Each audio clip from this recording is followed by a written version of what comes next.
Sir আদাব sir. আদাব। কে রে তুই? আমি স্যার খাদেম। খাদেম? কোন খাদেম? স্যার ওই অঙ্কে কাঁচা ছিলাম বলে আপনার ওই সন্ধিবেদ দিয়ে না পেটালে আপনার হাতের সুখ মিটতো না, আমি সেই খাদেম স্যার। ও খোদা, দেখো দেখি কাণ্ড। সুদ কষার চলতি নিয়ম তো কিছুই বুঝতি না, অঙ্কে যেন কত পেয়েছিলি? স্যার আল্লাহর রহমতে আর আপনার বেতের গুণে টেনে টেনে 36 পাইছিলাম স্যার। ভালো ভালো, এসএসসি পাশ করে শিক্ষিতের দলে নাম লেখালি। তা কলেজে ভর্তি হয়েছিস তো? স্যার সে তো কবে স্যার, আমি তো এখন 3rd ইয়ারে স্যার। বলিস কি রে, তুই তো অনেক দূরে গেছিস। আশীর্বাদ করি বাকিটা যেন ঠিক মতো চালিয়ে যেতে পারিস। তা মাস্টার ডিগ্রি পর্যন্ত যেতে পারবি তো? স্যার আমার বাপ তো আমাকে বিয়ে দেওয়ার জন্য অস্থির হয়ে উঠেছে। যা, তাই হয় কেন? ভালো একটা সম্বন্ধ পাইছে তো এই জন্য স্যার। তোর বাপটা একটা মূর্খ।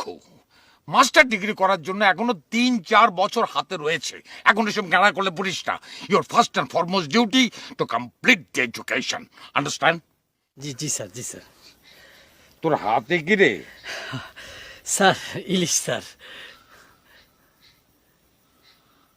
এত বড় ইলিশ কোথায় পেলি?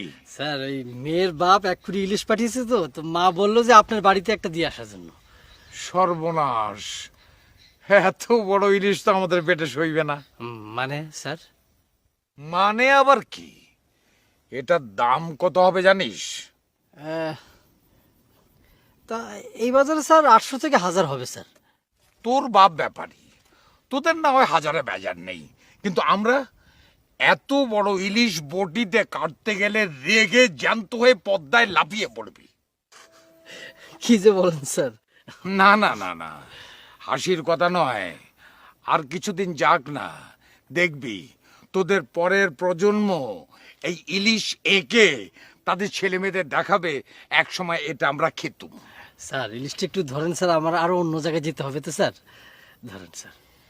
সেটি হবে না বাপু, যদি একান্তই আমাকে দিতে হয় তাহলে তোমাকে আমার বাড়ি পর্যন্ত যেতে হবে, নইলে তোমার গুরুমা মনে করবে এই এত বড় ইলিশটা আমি চুরি করেছি।